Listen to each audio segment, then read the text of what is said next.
Hello, everybody. Thank you for joining in today's live stream, and I hope everybody has been doing well. Today, we're going to have a special episode regarding child support law, more specifically, the cost of sports and how much a parent can be forced to pay for those sporting expenses incurred by a child.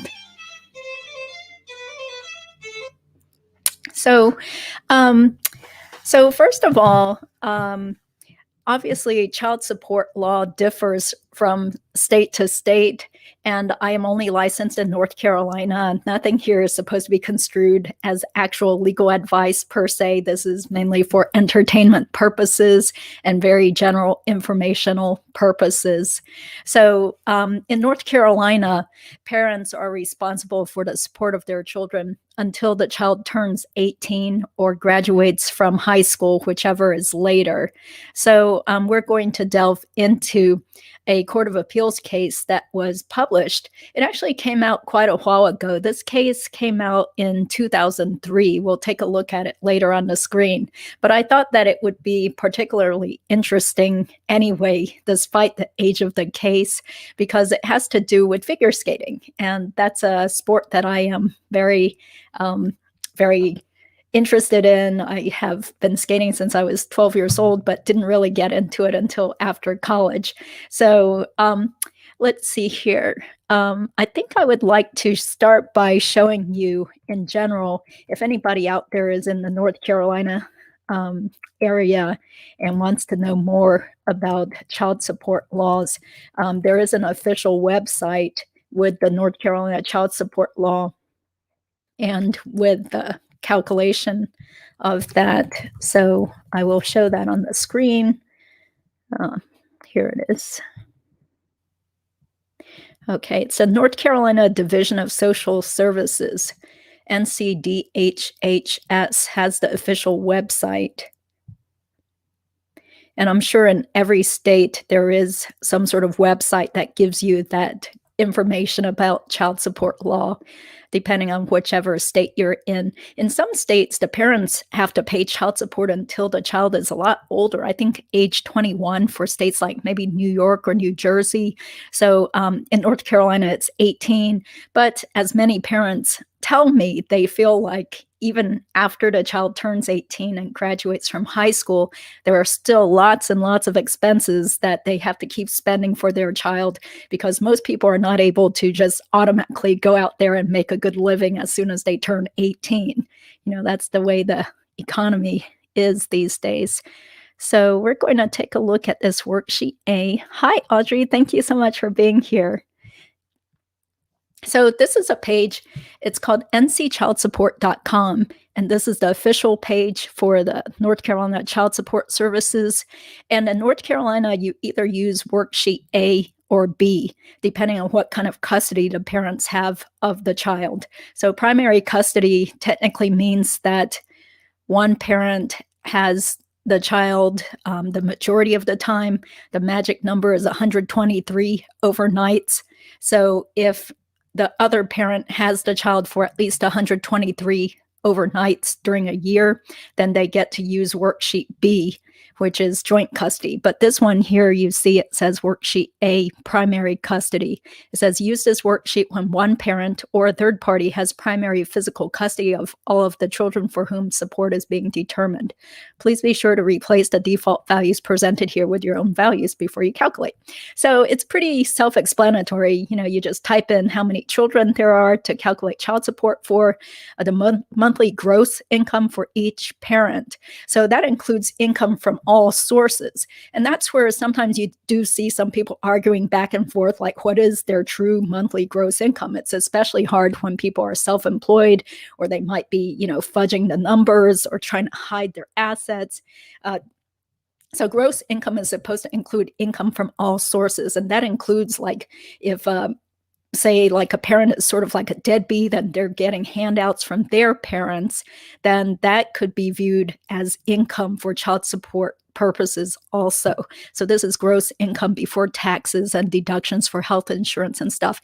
And also similarly, if one of the parents is getting paid in terms of benefits from a job. Like, let's say the parent works as a apartment complex manager who gets free rent as part of the deal for their job, then the value of that rent can also be calculated into the person's gross income for child support service purposes. So, and then of course, pre-existing child support payment, number of other children. So let's say the father has other children with another person, then that gets factored in too and could potentially reduce his amount of child support. So that kind of stinks, but if the person has so many other children with other people, then there's going to be less money to go around for this particular child.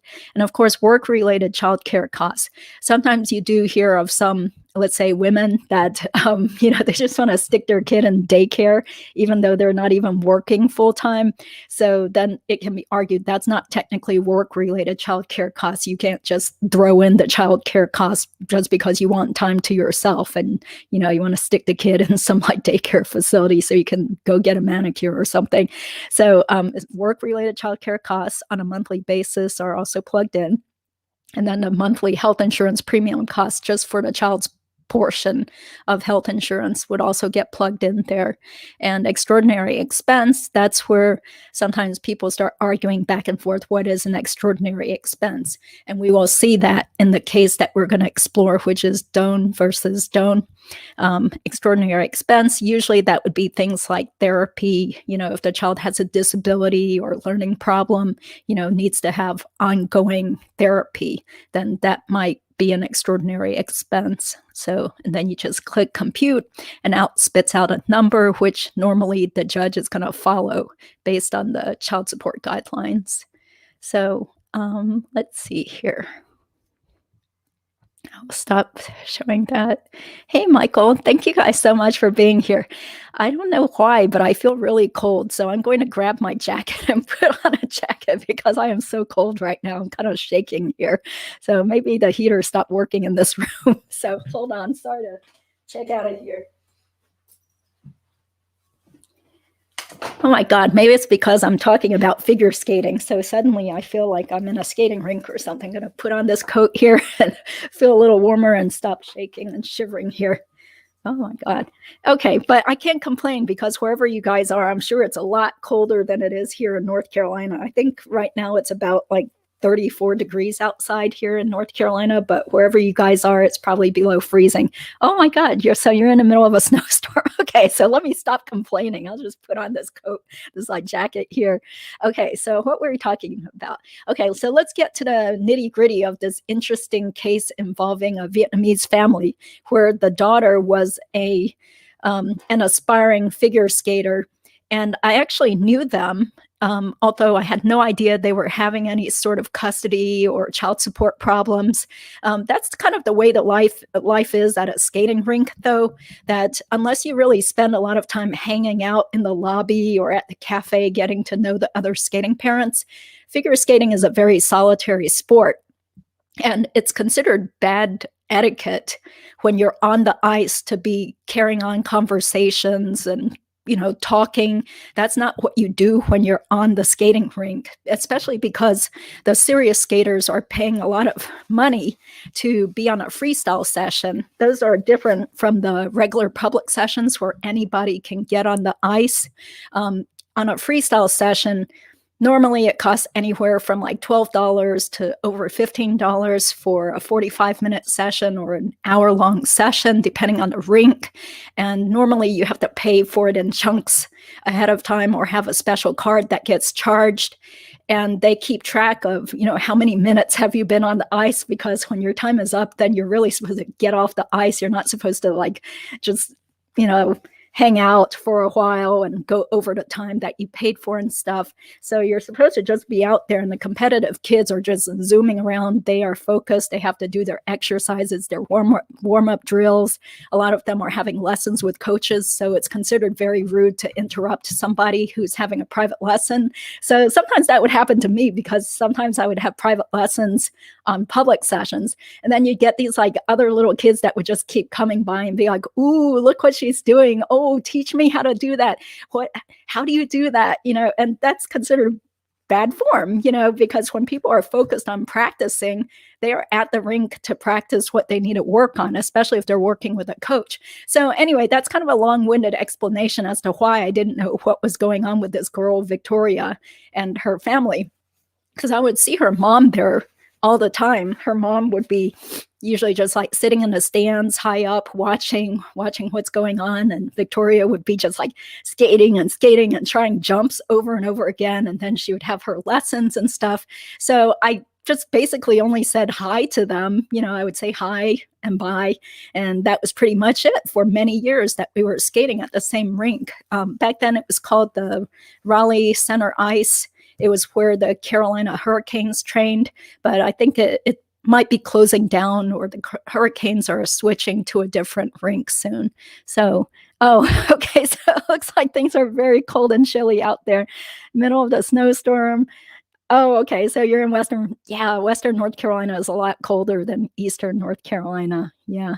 Oh, okay. So that's actually kind of warm now, right? By Colorado standards. Okay. So I'm not sure if you guys out there, well, of course, Way of Kung Fu. Let's showcase Michael's channel. Way of Kung Fu is a Tai Chi and Kung Fu instructor in Colorado. So please take a look at his YouTube channel, which focuses more on, I guess it's kind of philosophical, psychological help type videos now. But so if you've ever been very dedicated to a sport or activity, especially as a child, then this case might resonate with you, because what happened was that the girl Victoria's parents got divorced when she was young. And then it seems like there are some issues there where the mom alleged that the dad hardly ever came around, that he was not really interested in the child, which is sad because she was an only child. And then they ran into some conflict, not only regarding custody, but who's going to pay for Victoria's skating expenses. Because I remember when I sort of knew of them, when I saw them at the rink all the time, she was definitely one of the best skaters at the whole rink. So she was one of those very devoted kids. I don't think she totally quit school or anything, but she was definitely one of the top competitive kids who was always getting ready for a competition. In the United States, we have what's called regional competitions.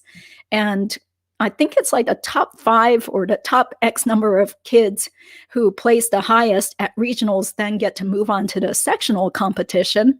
And then from the sectional competition, the top number of skaters then get to progress to the U.S. National Figure Skating Championships, which takes place usually every January. And that's the big thing that usually you would see on NBC or broadcast on TV even. And then from there, if you're at the very top at the National Skating Championships, this is all senior level, then you would compete representing the United States at the World Championships, which of course, anyone who cares about skating would know about the World Championships. That also gets televised.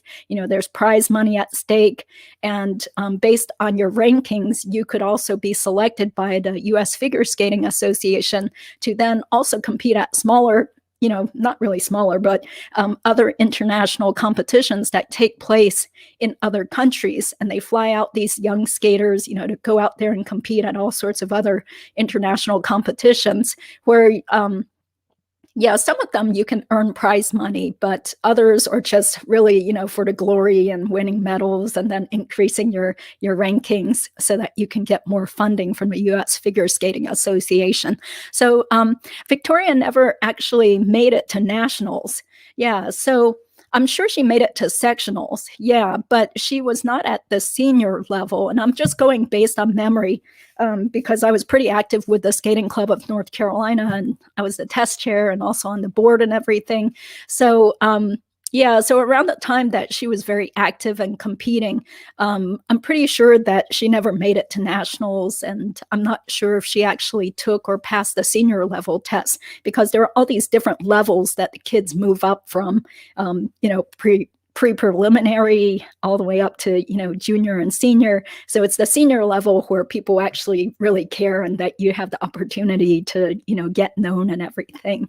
So sure, you're welcome. Yeah, definitely support each other's YouTube channels here. I see Kayak 7Cs and Audrey, you guys all have really great channels. And thank you guys for all supporting me too. So, okay, so let's take a look at this case here and what happened. Okay, so hopefully that is showing up. Okay, so this is a published decision in the Court of Appeals. It's Tong Din Doan, who is the mother, versus Ha Nguyen Doan, the defendant, the father. Okay. Okay, so it says that they were married back in 1988 and they separated in February 1998. So they were together for 10 years. They had one child, Victoria, who was born in 1990. Wow, so that means that she is already like 30 years old now. So time flies, right? Yeah, because I still remember her as like a preteen at the rink all the time. So the plaintiff initiated this action seeking custody of Victoria in the setting of child support and visitation. Defendant counterclaimed for child custody and support. So first it goes through district court. So the district court entered the initial order awarding sole custody of the child to the defendant. Okay, so the defendant was actually the mom. Okay, plaintiff was the dad. And decreeing that the plaintiff, who's the dad, pay retroactive and prospective child support, half of all the expenses incurred for the child's involvement in ice skating and defendant's attorney's fees. The court made extensive findings in the order regarding the parties' respective incomes, the child's involvement in ice skating, and plaintiff's refusal to be involved in the child's life, despite the defendant's request that he take an interest in his daughter. Yeah, that's really sad. Yeah, I never noticed anybody that appeared to be Victoria's dad hanging around the rink. It sounds like the dad really was, alienated from the child or didn't do as much. It was always the mom that was at the rink.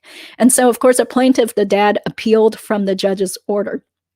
And that's why it went up to the Court of Appeals. And by opinion dated December 2000, the court remanded the matter for the entry of findings as to whether the child's ice skating expenses constitute, quote, an extraordinary expense within the meaning of the North Carolina Child Support Guidelines, or are instead expenses justifying a deviation from the guidelines, and whether defendant has sufficient means with which to pay her attorney's fees. Okay. So on remand, the district court did not take additional evidence and entered an order on October 20, 2001, in which it made findings of fact that the defendant, who is the mom, incurs monthly expenses of $752 for the child's ice skating. And these expenses should be apportioned between the parties as extraordinary expenses under the guidelines. And defendant was required to pay for her attorney's fees with her separate property and doesn't have sufficient means to pay those fees. Yeah, so I'm not sure what Victoria's parents did for a living. I remember there was like some sort of underlying unpublished case that I did read many years ago, not just this published decision. And it sounded like the dad had a decent job, maybe as an engineer for a company around the Research Triangle Park. So I have no idea what the mom did for a living. Yeah. So the interesting part is about the skating expenses, because as an attorney who has done a lot of these kinds of child custody and child support cases, you do often hear about people whose kids are obviously, very active in sports. I mean, a lot of times it's different sports like soccer or dance or basketball or, lacrosse. It just really depends. But, God help you if your kid gets really interested in a very expensive sport, such as figure skating. I do recall, like in some cases where like a kid might have been on a traveling soccer team where it cost them about $4,000 a year. But compared to, say, like soccer expenses, which might cost like a family, $5,000 a year. Well, figure skating, the cost can be so astronomical, especially if your kid is competitive and they're hoping to go to nationals or aiming for the Olympics. Depends on the level that the child is at in the sport, but it could cost well over $30,000 or $50,000 a year, mainly because you have to pay for all the private, or not really private, but freestyle ice time, as well as the coach's fees. So normally a kid that's really hoping to make it to nationals would have lessons at least every weekday, Monday through Friday. And then the top coaches would probably charge, like, who knows, like anywhere from $75 to over $100 an hour. So that's where the costs really run up, in addition to all the travel expenses and the costumes and the custom skates and the blades and everything, all the equipment. So this says they were spending $752 a month, which in today's dollars would probably be more than twice as much. So that's probably equivalent to, say, like $1,700 a month in today's dollars. Yeah, so it says that the amount of the trial court's child support amount will not be disturbed on appeal except upon a showing of abuse of discretion. Nevertheless, the court must review whether the trial court's findings are supported by competent evidence. Yeah, so that makes it a lot harder to win family law cases on appeal, because that's the standard, is that unless you can show that there was, quote, an abuse of discretion by the trial judge, then most likely they will just let the trial judge's decision stand. So it said the court found that it was $752 a month for the child skating. And then it talks about the cost for the child's skating lessons and ice time and competitions, costumes, new skates. There's no evidence in the record which could support a finding that defendant's skating expenses for the child amounted to $752 monthly. Talks about how she skated 3 to 4 hours per week. Yeah, and then twice on the weekends. Yeah. So this kind of makes sense, because, like I said, I got the feeling that she wasn't one of those kids who was homeschooled or doing those kinds of correspondence classes, because normally if there's a young skater that really, really is serious and moving up in the ranks, they would definitely be skating more than 3 to 4 hours per week. They'd probably be skating, at least 2 or 3 times that amount of time. So it is really tough, not to mention expensive. Yeah, so it says that there was no evidence regarding the cost to defendant, to the mom, for her participation in the competitions.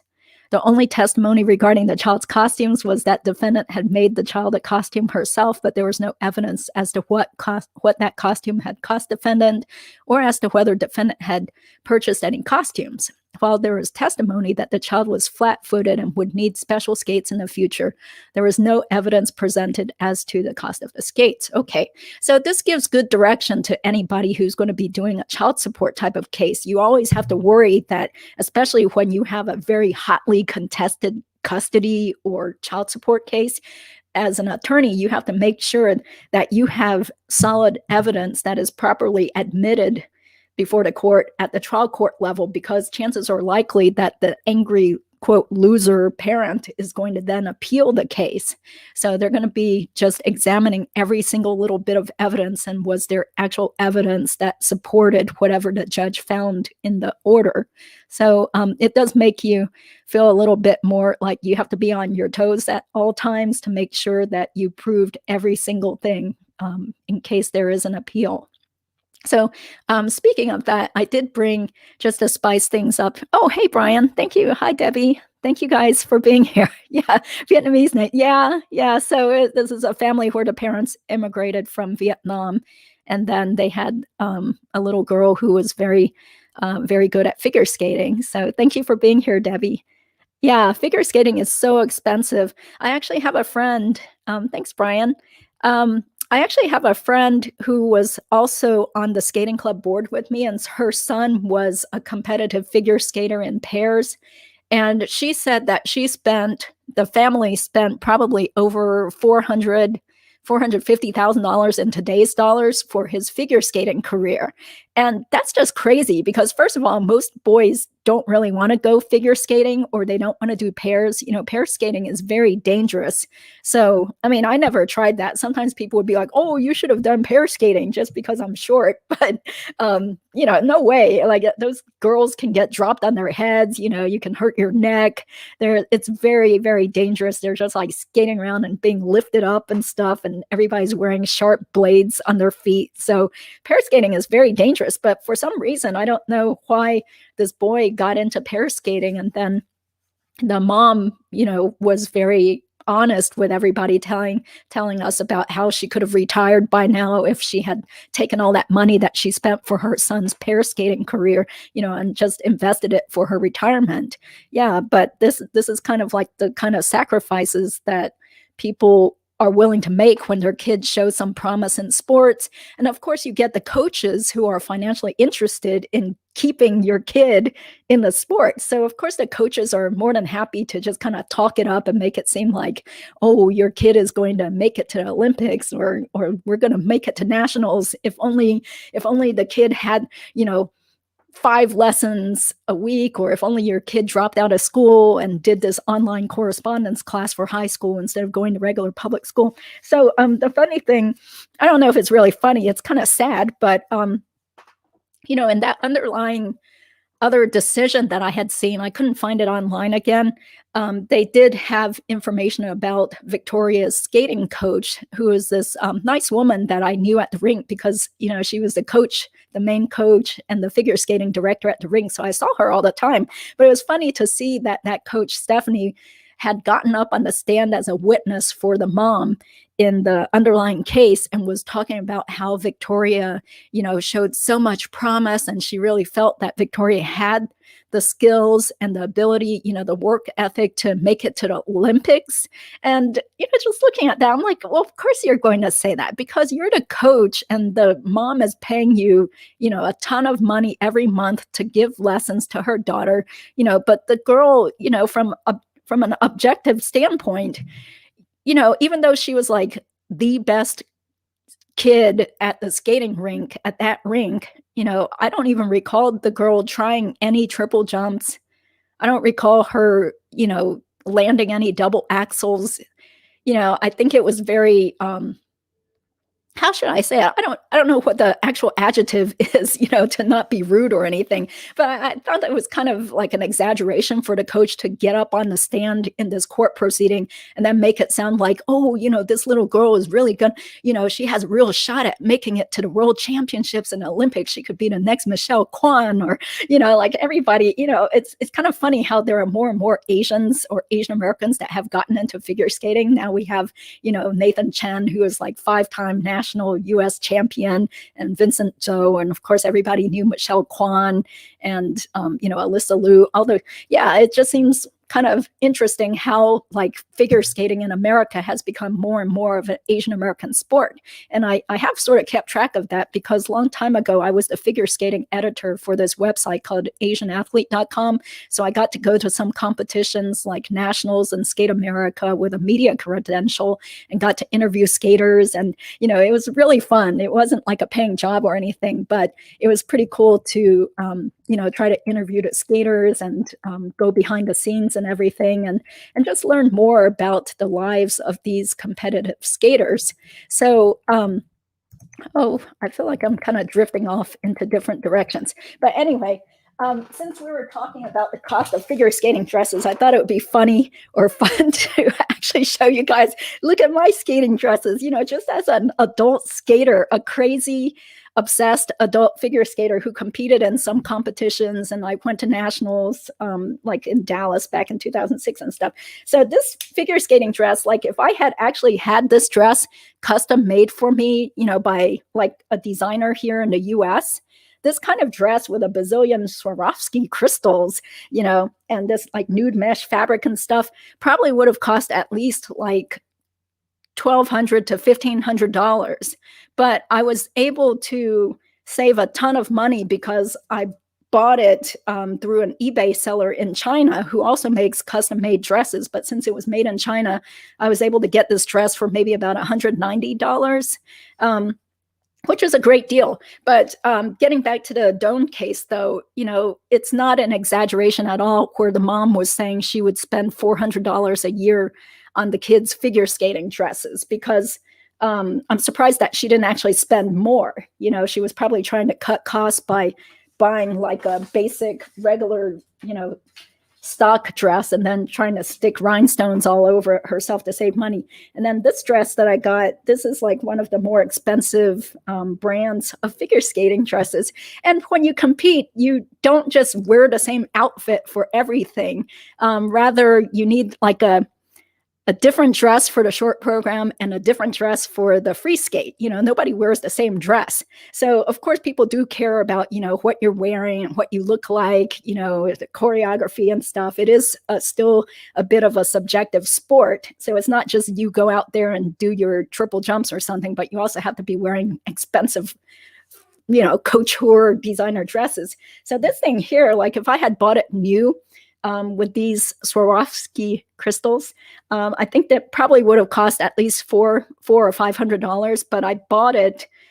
It wasn't even used. I bought it from a skate mom whose daughter quit skating, and so she sold me this new for like $120 or something. So yeah, so that's just for the clothing. Then you have to buy the tights and the figure skates. Usually, if the figure skates are custom made, which any top competitive skater, even me as a regular old, adult figure skater, I had custom boots because of my weird feet. I used to have bad bunions and stuff before I had surgery.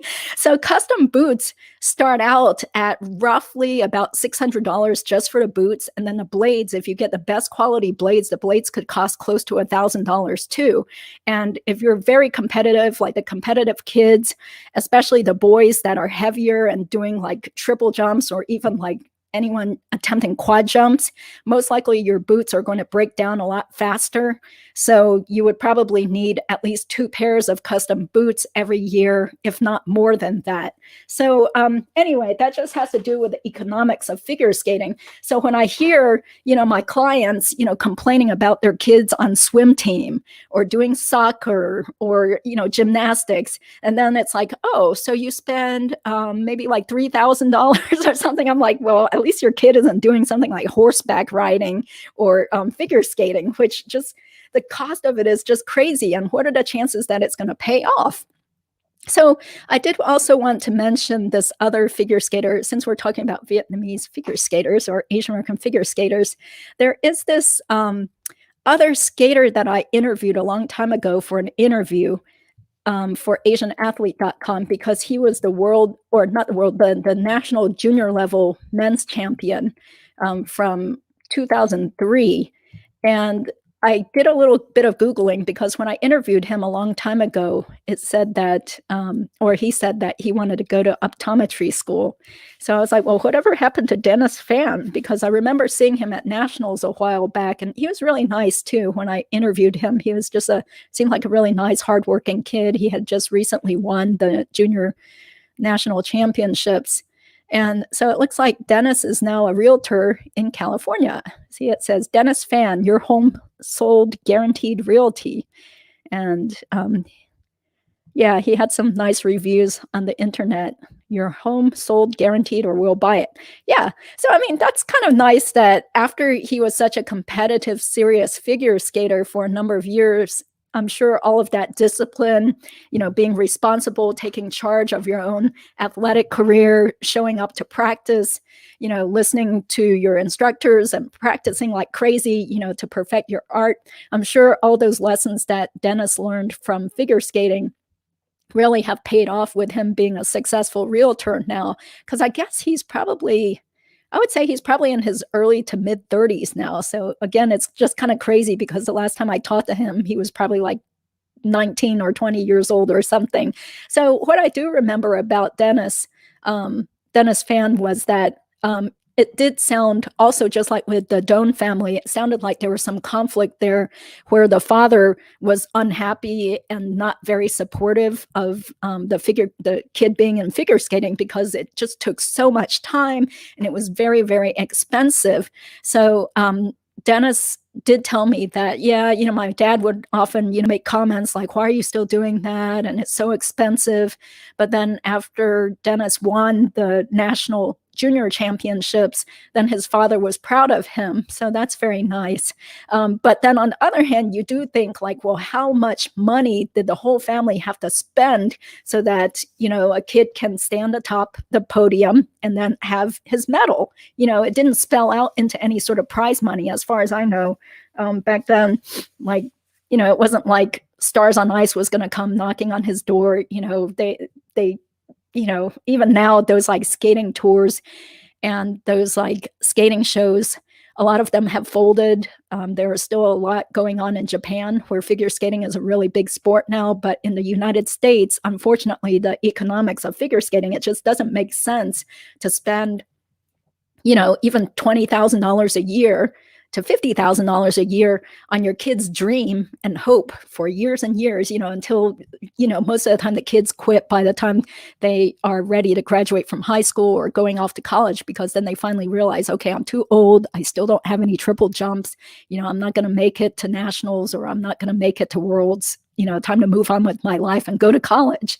So, and then I remember like back then, when there were a lot fewer Asian Americans in the sport of figure skating, Dennis did say that, yeah, a lot of these like Vietnamese immigrants, they just like to work and then save all their money, and they never spend their money. So it is kind of unusual that his family, or actually it seemed like it was more like his mom, was willing to spend money on his figure skating career.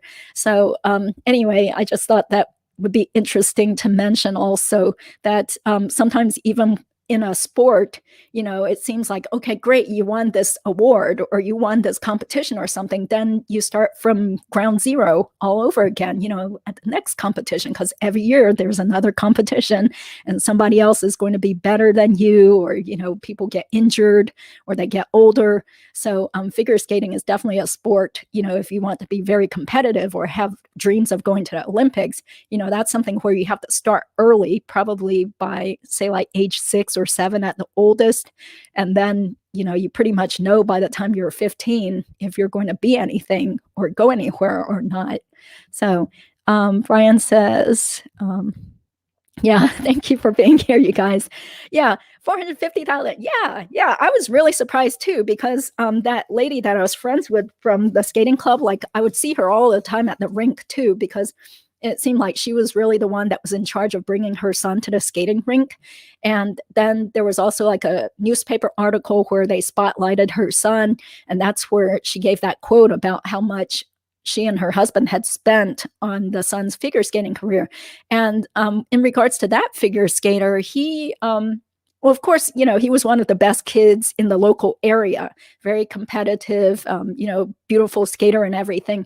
But I can't even remember if he actually made it to senior nationals. I think he probably like made it to nationals, but only at, I shouldn't say only, but at the junior level, which, most people other than the diehard figure skating fans don't really keep up with, junior level competitions.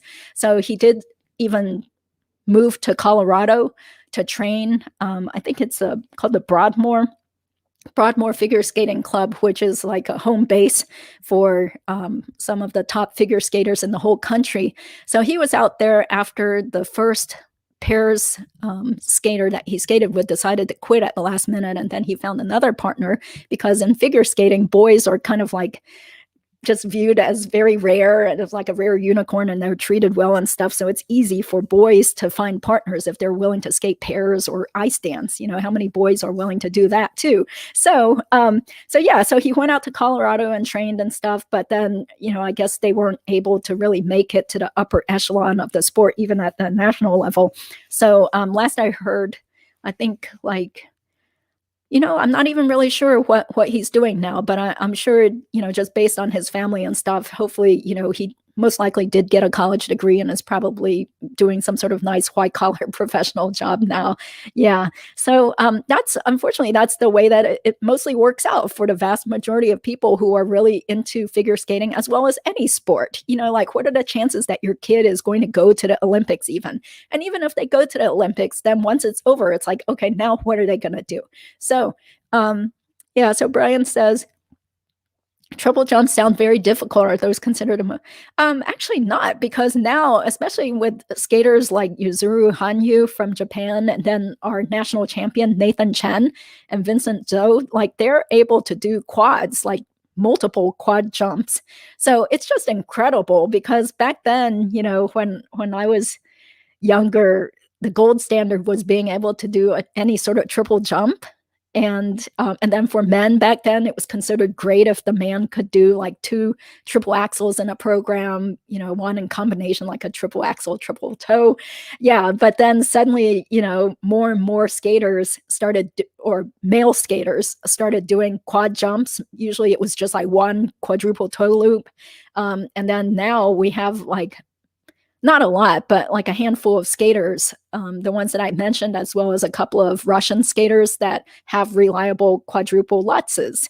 Or, yeah, it's just amazing. But hopefully those guys are not totally killing their bodies, because there's just like so much force when you're like propelling yourself in the air and then doing these like really, really quick rotations and then landing on the toe pick of like 1 foot. All that force is just going bam, like right into your foot onto ice. And then you're supposed to, you know, bend your knee and then, you know, skate outwards, going backwards, you know, would flow out of the jumps. So it's really, really hard on people's bodies to do all these jumps and stuff. And there are so many injuries. Like oftentimes you do hear about these skaters that have back problems, or they have knee surgery or foot surgery, or they break bones. So definitely it's not anything that is going to be painless, you know, nothing ventured, nothing gained, right? Yeah. So these kids are just like so into the sport that they would, you know, just keep throwing themselves up into these jumps, getting injured, you know, having surgeries, having to go to physical therapy at an early age. Yeah, yeah, exactly. That's why you don't see many adult skaters attempting even double jumps. Yeah, because I badly injured myself. I tore a ligament and broke a bone in my right ankle when I was just trying to land a double flip jump. So it wasn't even a triple, but I got really injured doing a double rotation jump. This was over a dozen years ago. So I had to have like a metal plate and screws and surgery, you know, done on my ankle. And then I had another surgery to remove the hardware and stuff. So yeah, that's why a lot of adult skaters, they'll just say, screw it, you know, I'm not going to injure myself, you know, bust my butt trying to do some double jumps when I have a job. You know, I'm going to have to pay my medical expenses. If I get injured, what's going to happen? You know, how am I going to go anywhere if I have to like lie in a brace or you know, hobble around with crutches and stuff? Because I definitely remember that was back when I was working for this law firm in downtown Raleigh after I broke my ankle and I had to just hobble around with crutches. It was so hard just to even open the door to my office building and trying to go to court. And you know, it was just so much trouble just because I had to do a freaking double flip jump. So, no, it's not like a, it's not like a back flip or a forward flip or anything. They just call it a flip jump, but really you're just rotating along the Y axis. Yeah. So anyway, I don't think there's enough room for me to to like demonstrate that kind of jump. But you're skating backwards, and then the normal way is most people rotate counterclockwise. So you know, I'd be skating backwards and then stick in my right toe pick and then jump up and rotate to the left 2 times before landing on my right foot. Yeah. So I was able to do a bunch cheated, which means that I didn't get the full rotation up in the air. So that's a sign of bad technique or not really being able to do the jump. But after I broke my ankle and stuff, I was like, okay, I'm never going to try a double flip jump again. There's no need to. Yeah. So no. She actually, it would be $450,000 total. Yeah, it wasn't per year. Yeah, so per year, you know, a lot of these like parents or families, they do end up spending well over $30,000 to $50,000 a year on their kids' skating careers. But for this person I was talking about, she had said that she had spent like the equivalent of about $450,000 in today's dollars for her son's whole entire skating career. Yeah. And that's not even counting like how much money could she have if she had actually invested that money along the way into S&P 500 index fund. Yeah. So, but it was all for the love of the sport, because her son loved figure skating and the whole family was behind it. And they thought that they were going to really make it big, win the national championships, maybe have a shot at the Worlds or the Olympics. So it really doesn't work out for the vast majority of people. So sometimes you do wonder, getting back to child support, though, like, was it really fair for the trial court judge to order that Mr. Doan pay for the daughter's figure skating expenses? Because back then it was like, she said it was $752 a month that the mom was paying for all the figure skating expenses. But what if the dad just felt like, hey, I'm sure that's what the dad felt, was that this is a waste of money. That's money that could be used to save for her college or for her grad school expenses. So why would I need to pay for part of it when it's the mom's decision? Because the mom is like in love with figure skating and thinks that the child is going to be the next Michelle Kwan or Christy Yamaguchi or something. Yeah. So, but ultimately, I think it was partly based on the testimony of that coach I mentioned, that the coach, got up as a witness for the mom and was just like, totally like hyperinflating the abilities of the girl and the chances that the kid would actually make it big in figure skating, because of course the coach wants to do what is in the coach's interest, which is, keep that money flowing in, because this is a source of her income. The longer the kid thinks that, okay, I need to have more and more lessons with this coach and she's going to take me to the Olympics. Yeah. So, okay. Yeah. So I guess you haven't gone figure skating before, though, but it's such a great sport. Everybody should try it. Yeah. Yeah. Okay. Something was impressive. I guess maybe the cost of it. So, hey, Liz, thank you for being here. Oh, okay. Well, it looks like we are getting to be on our legal end of things of this discussion. And Liz is asking, I've reconsidered going to law school to pursue a legal career. Was wondering what you think of using a law degree as a master's degree. Maybe it could help me get a job in another field. Oh, well, do you mean like a master's in law? Yeah, because we did discuss that. Somebody had asked about that in one of the live streams, probably at least a month or so ago. And there was another attorney that was on the live stream, in the chat too. And he agreed with me that, master's in law is just like kind of like a bogus degree. Like, how's that going to help you? Like, it's just such an odd degree that a lot of people don't have. And it seems like it's more like a money-making scheme for some schools.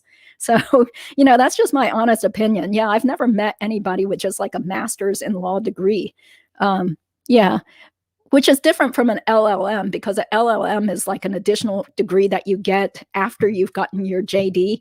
And that might be able to help people with their chances of getting a real legal job, especially if you get an LLM in tax or estate planning, maybe. Yeah. So,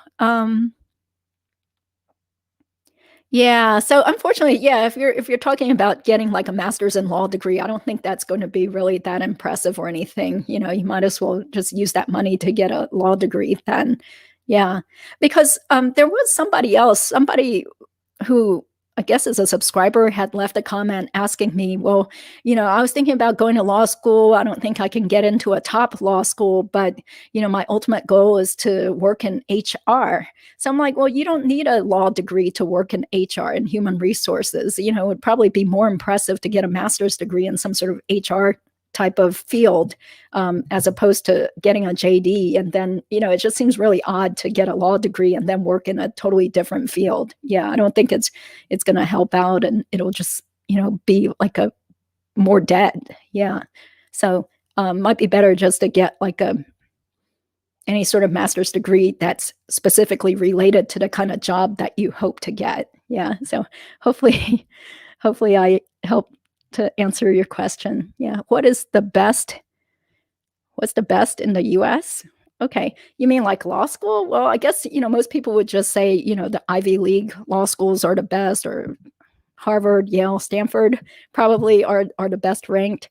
And there were some statistics that I saw on the internet in terms of employment statistics, and UPenn was number one for the best ranking based on the percentage of their graduates who were employed as attorneys after graduating. Okay, I've seen some people with a law degree, not masters in law, work in hospital administration. It really just gave them an edge when applying to other jobs. Okay, thanks for your thoughts. Oh, okay. Well, sure. Yeah. Yeah. I mean, I guess some people would be impressed with a law degree. I have a cousin who works in hospital administration at Duke University Medical Center. And so he got a degree in like a master's in hospital administration at Duke at the Fuqua School of Business. So it was sort of like an MBA program slash master's degree in hospital administration. So he really made a great career out of it. So he got a lot of benefits working at Duke. So definitely there are just like so many jobs out there that are not really practicing law that can probably, make you a lot more money than being an attorney anyway. So don't feel like, oh, I have to go to law school in order to do this. There are just like plenty of other jobs that don't require a JD at all. Yeah. What is the best malpractice insurance for solo law practice? Oh, okay. Well, that's a good question because I actually use this company called Gilsbar Pro, CNA. Yeah. Okay. Yeah. So this is the company that I've been using for a number of years. And it's like a division of CNA Insurance. I'm sure you could Google it. I'll type it into the comment box and flash it up here so you know what it is. Yeah, and the reason I went with them was because at first I was using this company called Lawyers Mutual, which the vast majority of lawyers around where I am use. So Lawyers Mutual is like the best known company. They offer all sorts of like continuing legal ed seminars, and they do a lot of really great marketing at the continuing legal ed courses or conventions and stuff, but they just kept raising the rates year after year. And I'm like, what? I have no malpractice claims. I have no bar grievances. And, what are the chances that somebody's going to come after me? Well, you never know, right? That's why you have malpractice insurance. Yeah. So finally, one year after being a solo practitioner, I got so sick and tired of spending so much money on legal malpractice insurance. And it was probably, at that point, it was probably like over $1,200 a year. So some other attorney told me about this other company, which doesn't have much of a local presence. Like they don't have an office here in North Carolina, as far as I know.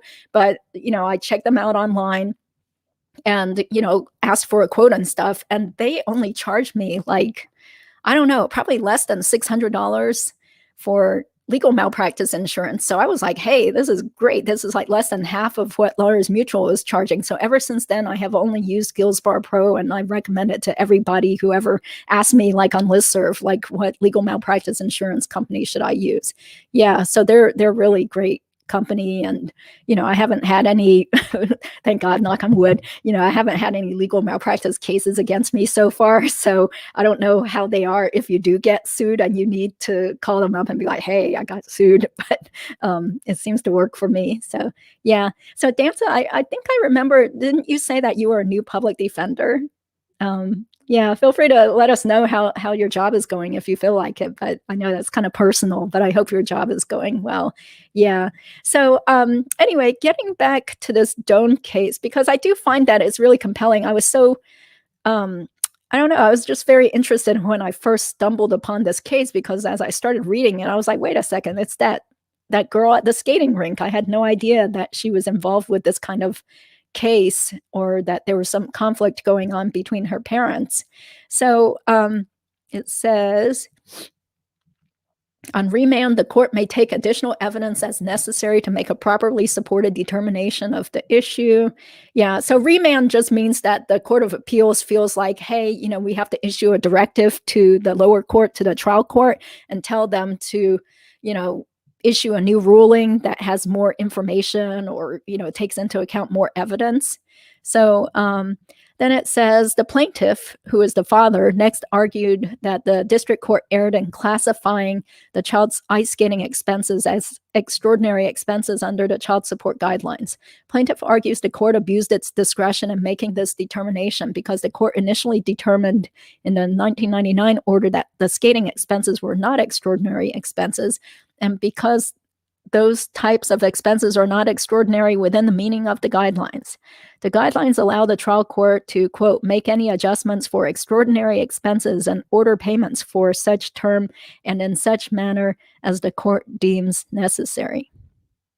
Okay, the guidelines list as examples of extraordinary expenses medical expenses, counseling expenses, expenses for attending special or private schools, and transportation expenses.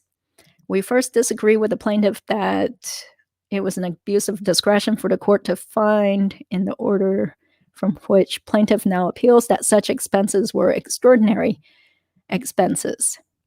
Okay.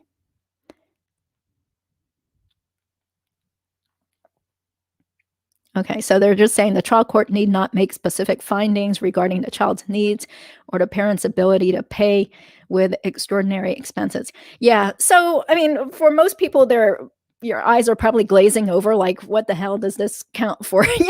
Why does this matter or something? But this is very important for attorneys that do family law, because normally what happens is when you go to court before the trial court for family law cases, the judge will ultimately tell you at the end of the hearing, like, who, quote, wins or what the judge is going to order.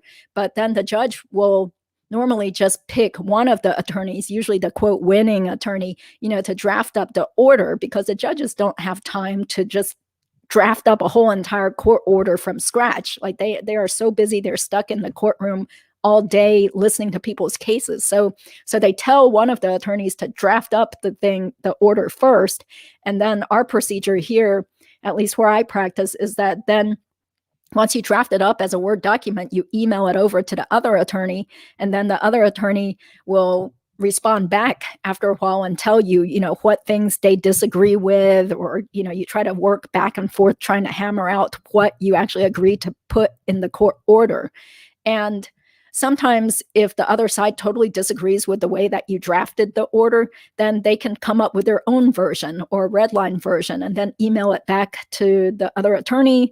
And then you ultimately have to submit it with a special order submission form to the judge's assistant. And then after, say, like a few weeks or so, then the judge will eventually look over both attorneys' versions of what the order should say and then sign off on one of them, or make changes and then sign off on it. And then you go pick up the court order.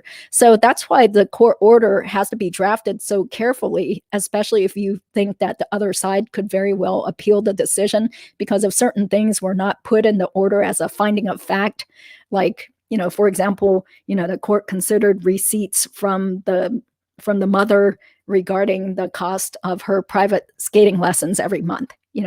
Like, there are so many details that need to be put there in the court order to survive an appeal. So it says, we also disagree with the plaintiff's assertion that the skating expenses are not the type of expenses contemplated as extraordinary by the guidelines. Trial court is vested with the discretion to make adjustments to the guideline amounts for extraordinary expenses, and a determination of what constitutes such an expense is likewise within its sound discretion. So it says the guidelines contemplates that the list of extraordinary expenses is not exhaustive of the expenses that can be included. So historically, our trial courts have been granted wide discretionary powers concerning domestic law cases, and concluded that in light of this discretionary standard of review, the trial court's inclusion of the child's summer camp expenses as an extraordinary expense was not an abuse of discretion. So that was in the other case that was quoted. So here it says the record established that the child is devoted to ice skating of her own accord and derives great pleasure from it, that the child has a unique talent for ice skating and has both the drive and physical potential to become an Olympic caliber skater, and that the monetary costs associated with the child's skating are high for a person of defendant's financial status. So defendant was the mother. In light of this evidence, we cannot hold that the trial court abused its discretion in classifying the child's skating expenses as extraordinary under the guidelines. These assignments of error are overruled. Okay, so they're talking about why the sports expenses were included in for calculating child support. So anyway, so I'll stop the screen. Okay, yeah, glad to hear that your job is going well. Oh, you actually remember Dennis Fan? Yeah, he was very good. Yeah, and then he tried to make a comeback again when how long ago was it? It was probably like maybe about 5 years ago or so. He tried to make a comeback, but I think he wound up just in the middle of the pack at his last nationals. Yeah, but that's just the way the sport is. It's just so difficult for kids or people to get ahead. Not everybody's going to be like a Michelle Kwan who keeps winning, 5 years in a row or year after year after year. Instead, it's more common just to see like a skater hit it big one year, and then within a year or two, then they can't do the hard jumps anymore, or they suffer physical injuries, or then it's time to move on and go to college, or go on with their lives. So the sport definitely isn't good for longevity at being at the top. Yeah. So oh, Marie, you know what, I recognize your name probably from, like, were you active in the rec skating news group a long time ago? I definitely recognize your name from some of those skating forums. So thank you for tuning in and watching this. Yeah, it's good to see that Dennis Fan has moved on and is a successful realtor in California now. So yeah, so if anybody has any questions about, practicing child support or custody or figure skating or anything, feel free to throw in your comments or any questions here.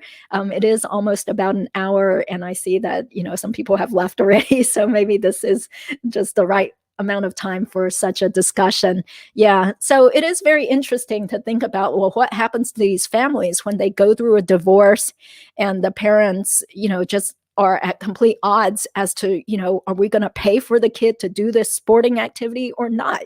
And I hear so many times in general about other skating families where usually it's the dad that is, mad and doesn't want to pay for figure skating, or, who knows what kind of situations there are, but there's always room for conflict when you have these custody battles over, like, who's going to pay for this, or it was your idea, so you pay for it, or I'm only going to pay up to this amount.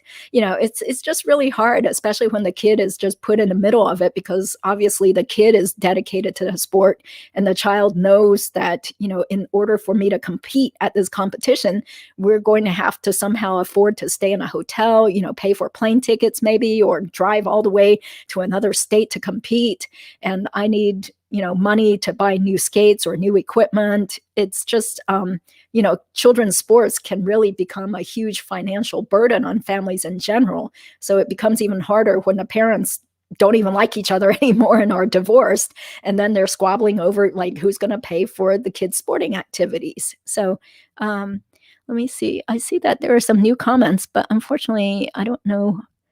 Yeah, it's weird. I'm clicking on the StreamYard thing. It says there are new comments, but I can't see them. I'm sorry about that. Oh, okay. Oh, thank you for being here, Brian. Yeah, I appreciate your support. Please check out Brian's YouTube channel also. He's a pharmacist in DC. Yeah. So anyway, I hope that this was somewhat interesting. It's not always frequent that legal issues coincide with figure skating, which is another big passion of mine. And it does give you something to think about, especially if you're a parent, who has a child that loves a sport to death. And yet, there are all these like conflicts regarding, the huge burden and the sacrifices that the whole family must make for the child to succeed in sports. So I thank you guys for tuning in today, and hope you enjoy the rest of the evening. Thanks for being here.